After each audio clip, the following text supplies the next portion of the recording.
Все прекрасно знают, мы постоянно это комментируем, что достаточно своеобразное наследство нам оставила энергетическая отрасль.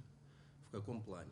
В том плане, что, по сути, с советских времен очень ветхое хозяйство мы эксплуатируем.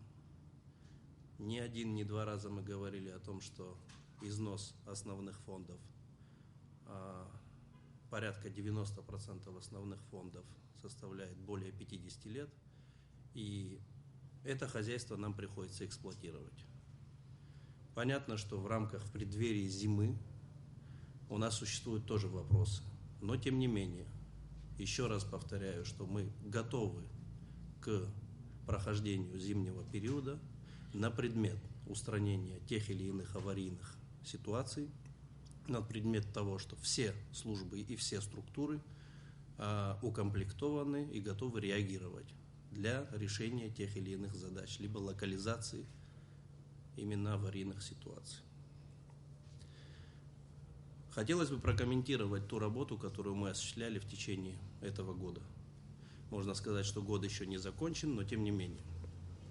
Это огромное количество проведенных работ, это ремонты, это капитальные ремонты. Системно решать вопросы энергетической отрасли можно только при наличии глобальных инвестиций, которых, как мы понимаем, на сегодняшний день нет. Поэтому для того, чтобы мы проходили те или иные зимние периоды, мы просто обязаны экономить электроэнергию. Хочется об этом рассказать на примере Гагры. Вот у нас летом была проблема, и эта проблема достаточно активно она освещалась в средствах массовой информации. То есть, по сути, что происходит? Происходит то, что наши потребители незаконно подключаются к нашим сетям. И получается то, что при подключении те линии электропередач или кабельные линии, которые запитывают наших потребителей, они, по сути, не выдерживают. И, естественно, при таких нарушениях Черноморэнерго не может обладать полностью информацией, какая нагрузка существует на тех или иных линиях или на трансформаторных подстанциях. В связи с чем падает напряжение, в связи с чем ухудшается ситуация и наступает авария. Поэтому мы очень просим, в том числе наше население, более ответственно подходить к этим вопросам, потому что от этого зависит качество электроэнергии всех наших жителей. Параллельно с этим существует много вопросов. Предположим, вопрос трассы освещения. Периодически к нам обращаются для того, чтобы мы прокомментировали этот вопрос. Но, естественно, мало кто знает, что мы обслуживаем сегодня республиканскую трассу, и при этом трасса нам не принадлежит. Она не стоит вообще у нас на балансе. Но, тем не менее, мы ее обслуживаем. Конечно, мы уже обратились в государственные органы для того, чтобы урегулировать этот вопрос.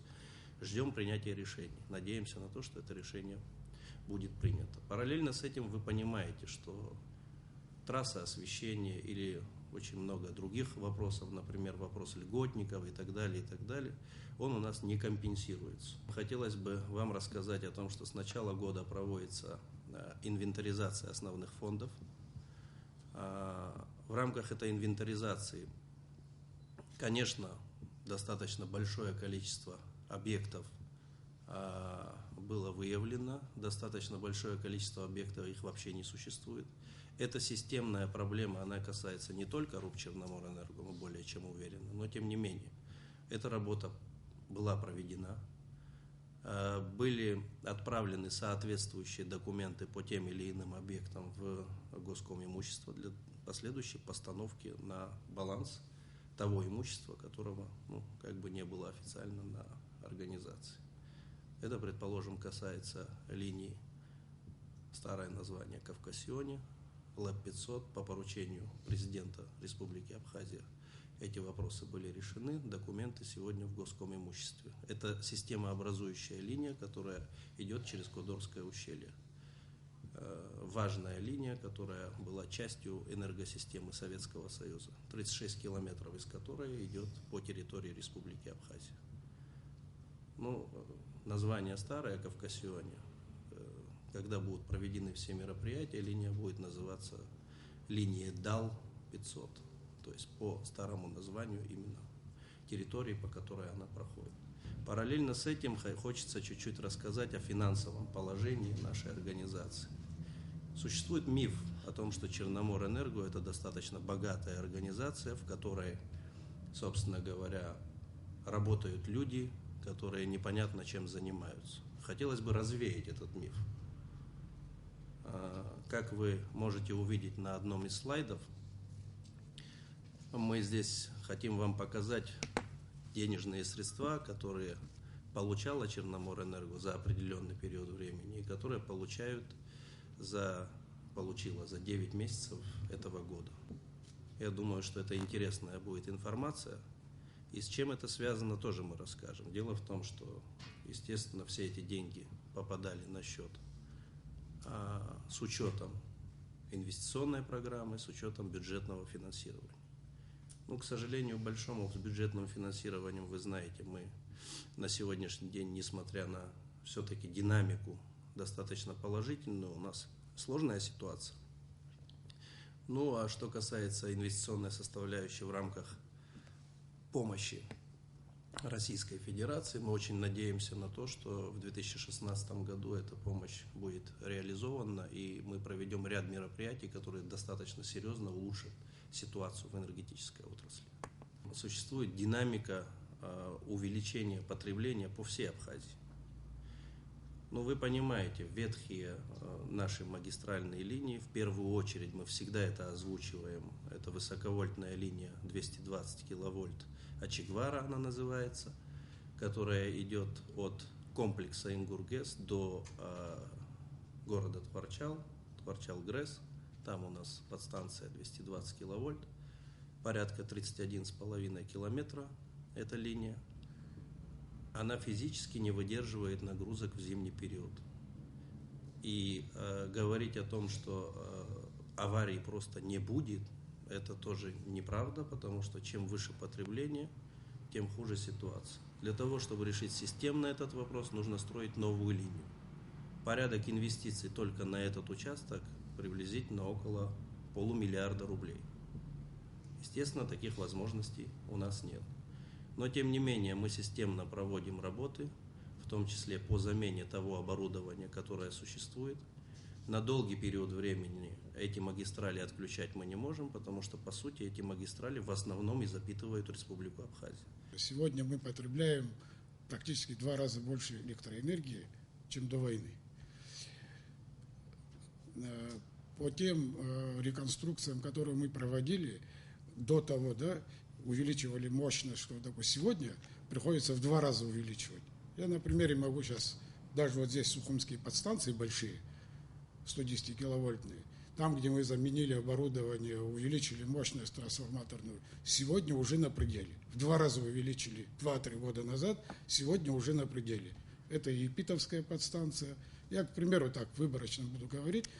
В Сухуме-1 подстанция на пределе, когда 2-3 года назад там около 40-50% резерва было. Сегодня на пределе. Не перегружено еще, но на пределе. Реконструкцию сделали по станции Сухуми-2, это которая питает новый район и часть Сухумского района. Буквально в этом году мы закончили 2-й трансформатор, в 2 раза мощнее, до этого 1 поменяли. Сегодня она уже на пределе. Руслан Георгиевич сказал, самая большая проблема – это с магистральной линией 220 киловольт. Это очень большая проблема. Она сегодня уже зимой в часы пик 110-120% перегружена работает.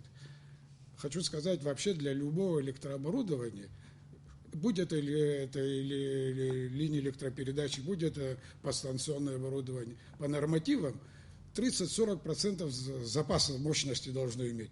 Что по пропускной способности линии, что по трансформаторной и прочее, там кабели, все. А у нас за 100 зашкаливает. Зима уже пришла, и нам приходится обестачивать людей. Вот сейчас подряд Гулерипский район обестачивали. Это было связано с тем, что линия 110-киловольтная магистральная, которая идет на местах соединения, так скажем, болтовых, все это термопатронами варили, и всю эту цепочку и сегодня еще не закончили. Так как все это оборудование надо было купить, все эти приспособления надо было купить, многие спрашивают, почему это летом не делали. Летом не имели, не было возможности, не было просто. Получили, сделали. Потом другие моменты бывают, когда летом курортные сезоны не дают нам обестачивать. Мы пытаемся такой минимум нагрузки, когда весной и летом что-то делать, если это есть из чего делать. За последние, так скажем, год-полтора все равно было сделано очень много. Я так быстренько перечислю, где были серьезные дела сделаны. Это 220 киловольт по станции БЗИП-220, Сухум-220, это то, что в Мирхиуле, по станции Парчел-Грэс, это все 220. Давно была реконструкция этих подстанций, серьезные реконструкции с заменой оборудования, выключатели там старые, воздушные, масляные были заменены на или газовые, но в этом году мы продолжили, дело идет к концу, осталось завершить автоматику, релейную защиту и такие тонкие вещи, от которых зависит надежность электроснабжения населения. По 110 киловольтным подстанциям были капитальные ремонты сделаны, завершено, я до этого говорил, Сухуми-2, установка второго трансформатора с предустройством полностью нового, это дозавершено было в этом году, включили по полной схеме, которую мы предполагали, пока на этом этапе. Полный капитальный ремонт подстанции Мюсера-Тяга была сделана, полная реконструкция с капитальным ремонтом подстанции Кечрипш, Холодная речка. Это большие подстанции 110 киловольтной линии, где стоит очень серьезное оборудование и автоматика. Возвращаясь к магистральной линии 220 киловольт, я еще раз хочу заострить внимание, если в ближайший год-два мы не начнем и не сделаем, я затрудняюсь предсказать, что будет. Будут очень глубокие ограничения. Было много сделано очень в распредсетях. Нету деревни, села, города, где кабельное хозяйство, воздушные линии, трансформаторные маленькие подстанции, где не была увеличена мощность. Вот сейчас тоже здесь целый перечень я могу зачитать, даже вот сейчас что делается, где не было это все сделано, делается, но этому пока далеко, это очень маленькая часть. Действительно, работы ведутся постоянно. Это касается в том числе и распредсетей, как сказал Тимур Левасанович. Предположим, для примера, порядка 1600 железобетонных опор было установлено за этот год. То есть для понимания. Параллельно с этим у нас огромное хозяйство по маленьким трансформаторным подстанциям. В нашем хозяйстве порядка 1500 трансформаторов маленьких. И, естественно, у нас есть служба, которая ремонтирует эти трансформаторы в случае их выхода из строя. Только за 9 месяцев этого года порядка 100 трансформаторов было отремонтировано. То есть мы понимаем, если приобретать такое количество трансформаторов, то мы выходим на колоссальные суммы. У нас таких возможностей нет, естественно, мы проводим ремонты. То есть, когда мы говорим о том, что мы готовы к зиме, мы исключительно говорим о том, что все службы, все структуры, они совершенно четко функционируют. Коллектив очень серьезный, слаженный, специалисты у нас есть. Параллельно с этим хотим сказать о том, что они действительно выполняют колоссальные виды работ. И в любое время, вне зависимости от того, что произошло, мы реагируем. Единственные моменты бывают, когда мы не можем проводить работы, это если это запрещено по технике безопасности. То есть не всегда в зимний период времени, например, можно пускать людей на высоковольтную опору, в случае обледенения или еще чего-то. Если у нас не будет кадрового потенциала, который будет усиливать нашу отрасль, то рано или поздно у нас возникнут проблемы с этой отраслью. Что мы в этом отношении делаем, тоже хотелось бы так вкратце рассказать. По нашей инициативе мы попытались состыковать Абхазский государственный университет с Московским энергетическим институтом. У них подписано рамочное соглашение для того, чтобы впоследствии наши студенты имели возможность попадать в такой серьезный вуз, обучаться, естественно, бесплатно. Очень надеемся на то, что наше молодое поколение будет выбирать именно специальность энергетиков, потому что это очень перспективная отрасль. Та структура, которая мне верена, это филиал «Энергосбыт» РУП «Черноморэнерго», она новая, то есть она создана была с нуля буквально в апреле этого года. И, значит, в целом руководством была поставлена задача взять курс на централизацию сбытовых подразделений во всех районах. То есть сегодня у нас какая структура? Сегодня каждый район имеет свою электросеть, филиал наш, в котором действует сбытовой отдел. Вот мы стремимся к тому, чтобы эти сбытовые отделы были выведены из районных структур и переподчинены непосредственно центральному аппарату. Зачем мы это делаем? Ну, опять же, мы, по сути, сегодня делаем все то, что стремится сегодня делать и наше государство тоже, то есть с внедрением казначейской системы, принципы единства кассы, оперативного текущего контроля. Это все те задачи, которые стоят и перед нами, мы пытаемся их таким образом разрешить. Второе важнейшее наше достижение – это то, что мы сегодня переходим на современные методы работы, это автоматизированные системы. Я хочу подчеркнуть, что в условиях, по крайней мере, в системе коммунальных платежей такого еще точно в нашей стране не было.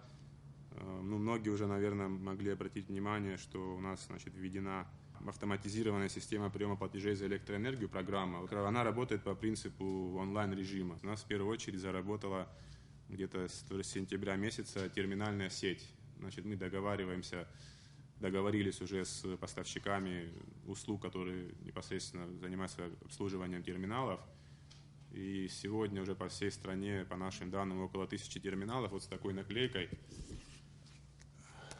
в которых можно оплачивать за электроэнергию. Значит, здесь мы разместили, также у нас создана абонентская служба, телефон. В терминале оплата производится по лицевому счету. Лицевой счет зафиксирован на квитанции об оплате любой.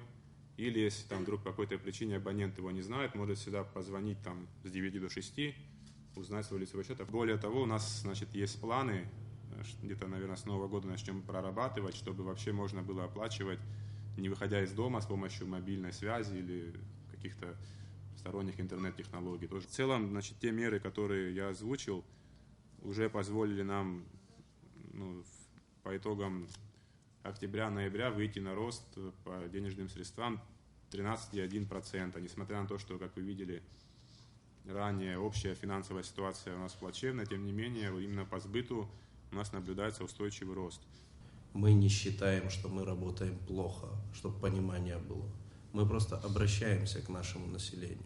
Экономьте электроэнергию для того, чтобы с электроэнергией было меньше проблем.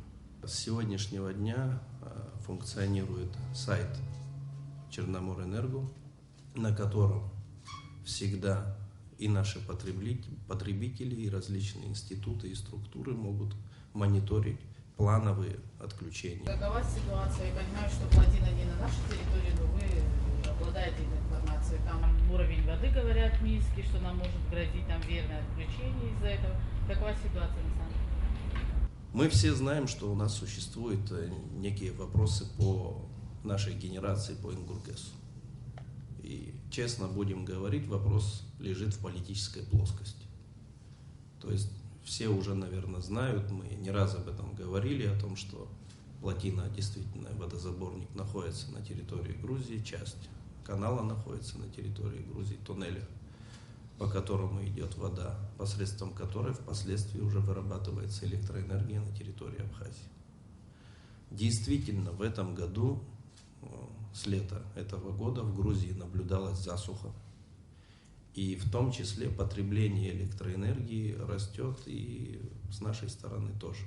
В связи с чем вполне возможно, что с начала Нового года, там, может быть, это январь будет, февраль будет, мы допускаем, что придется проводить веерные отключения для того, чтобы вода наполнялась в водохранилище.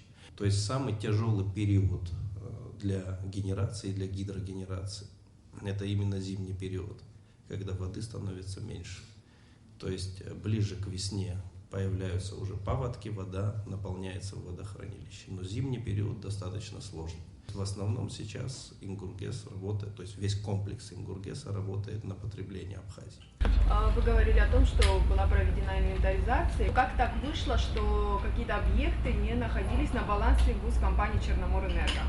И Сухумгэс, это, насколько известно, в аренде, да, находится эта структура. Скажите, идут ли там какие-то работы ремонтные? Дело в том, что существуют, предположим, наши подстанции. Да, большие подстанции, о которых мы вели речь, там, 41 подстанция. Но бывают ситуации, где они ненадлежащим образом были оформлены. Есть ситуации, при которых оборудование, предположим, подстанции, оно существует на балансе, а, предположим, госакта на эти объекты не существует. У нас практически госактов на все подстанции, их вообще нет, для понимания. То же самое речь идет о вот этой системообразующей линии Кавкасионе. 500 киловольт – это очень серьезная линия. Ну, может быть, не стояла задача ее поставить на баланс. Нам это сложно, да, сейчас судить, почему это происходило и так далее. Но, тем не менее, наша задача и наш подход заключается в следующем. В том, что для того, чтобы была достигнута полная прозрачность, для того, чтобы наша организация правильно капитализировалась, мы должны учитывать все те активы, которые существуют в реальном режиме времени. Вопрос номер 2 по Сухумгэсу. На самом деле действительно заключен был ранее договор аренды этого имущественного комплекса. Параллельно с этим были проведены там определенные работы, скажем так, инвесторами, которые пытались проводить эти работы, да, на тот период. Скажу вам честно, сейчас идет достаточно активный переговорный процесс, связанный со следующим. Во-первых, по такому договору аренды я, как руководитель Черноморэнерго, работать не собираюсь. Это принципиальный вопрос. А срок аренды тоже уточните? Срок аренды 25 лет. Условия, которые озвучены в договоре, это совершенно не государственный подход, но тем не менее, мы пытаемся найти именно адекватное решение вместе с инвесторами для того, чтобы были учтены и интересы государства, и интересы инвесторов. Мы это видим в следующей составляющей. То есть сам имущественный комплекс, он был построен еще в советские времена, это является государственной собственностью. Естественно, эта государственная собственность стоит каких-то денежных средств. И тут мы можем пойти по такому пути, мы как раз ведем переговоры об этом. Принципиально мы уже договорились, другой разговор, мы еще не видим способа взаимодействия в определенных долях.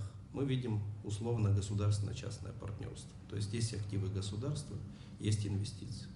Соответственно, на примере Сухумгэса нам очень бы хотелось показать, что такие проекты, они действительно могут быть жизнеспособны. И при этом, если действительно были проведены эти инвестиции, почему бы не поработать именно с этими инвесторами? То есть здесь вопрос именно подхода государственного. Если учтены интересы государства, работа будет продолжаться. Если не учтены, работы не будет. Проблемой для Черноморэнерго являются злостные неплательщики за свет, которых у нас, как мы знаем, действительно довольно-таки много. При всем при этом, если я не ошибаюсь, никаких мер наказания для неплательщиков у нас, в принципе, в стране особо не существует. То есть люди спокойно не платят месяцами. Скажем честно, наши наверняка, да, как-то все мы знаем такие случаи. Мировая практика, людям отключают свет, как-то пытаются воздействовать на них. Планируется ли что-то подобное в Абхазии? Может ли это помочь улучшить работу Черноморэнерго? Вы говорите, что нет никаких наказаний, но это не совсем так, потому что там, где у нас стоят новые приборы учета, которые имеют дистанционное реле отключения, там отключение производится. Это вам подтвердят некоторые жители города Сухум, города Гудаута в основном, которые где больше всего счетчиков таких находится. Хочу подчеркнуть, что мы к этому подходим очень принципиально. и как-то договориться, кроме как заплатить полный долг, с нами нельзя. Сейчас мы выходили с определенными предложениями на государство, чтобы на государственном уровне максимально злостным неплательщикам жизнь осложнить. То есть это что может быть? Они могут... Сделка с недвижимостью не зарегистрируется у них там в едином реестре, когда он появится, лицензия какая-то не получится, допустим, какие-то государственные субсидии могут быть не предоставлены тем, кто за электроэнергию не платит. И таким образом просто вот в итоге мы рано или поздно придем к тому, что либо мы техническими средствами эту проблему разрешим. Но практика показывает, что современные умные счетчики, они 95% дают оплату. Либо сложнее, конечно, более трудный, трудоемкий путь – это организационными мероприятиями, господдержка и вот все наша работа. То есть мы эту проблему знаем, мы ее будем решать. От многих факторов и параметров зависит то количество денежных средств, которое в плане фискальной нагрузки попадает именно в бюджет государства. Но тем не менее, если мы будем просто ориентироваться на налог на добавленную стоимость, то приблизительно как минимум, если мы будем говорить об оплате за электроэнергию, как минимум это 20-30 миллионов рублей только по одному налогу. А что касается непосредственно приборов учета, дело в том, что для того, чтобы провести все эти мероприятия на территории Абхазии, оснастить приборами учета всех теми, о которых мы говорили выше, и в том числе это невозможно без проведения соответствующих мероприятий в распредсетях, то есть замена проводов, опор и так далее, приблизительное количество денежных средств более миллиарда рублей нужно на все эти мероприятия. Поэтому сегодня говорить о чем бы то ни было у нас возможности нет. Другой разговор, что частично мы, конечно, будем проводить эти мероприятия, где-то оснащать дополнительно приборами учета, ну а где-то в силу скудности ресурсов мы этого себе позволить не можем. Основная проблема госкомпании – это нехватка финансов. Ведете ли вы поиск потенциальных инвесторов, готовых вложить в электроэнергию Абхазии? И второй вопрос, как государство вам, какую помощь вам оказывает государство? Спасибо за вопрос. Вопрос на самом деле очень глубокий. Дело в том, что когда мы говорим об инвестициях в отрасль, это один вопрос. А когда мы говорим об инвестициях в нашу организацию, это совсем другой вопрос. Начну со второго. Если мы речь будем вести о том, что инвесторы будут заходить в РУП Черноморэнерго, а РУП Черноморэнерго является энергосистемой Республики Абхазия, от которой зависит в том числе и энергетическая безопасность, и безопасность государства, то это категорически неприемлемая форма. Категорически. Что касается локальных проектов, предположим, таких как генерация, то есть если мы будем создавать то, о чем мы говорили выше, предположим, по аналогии с Суфумгэсом, у нас есть еще и перепадные ГЭС, которые входят в комплекс Ингургэс, 3 перепадных ГЭС, которые не функционируют с послевоенных времен, то рассматривать проекты, при которых могут войти инвесторы в эту составляющую, именно в генерацию, мы в состоянии.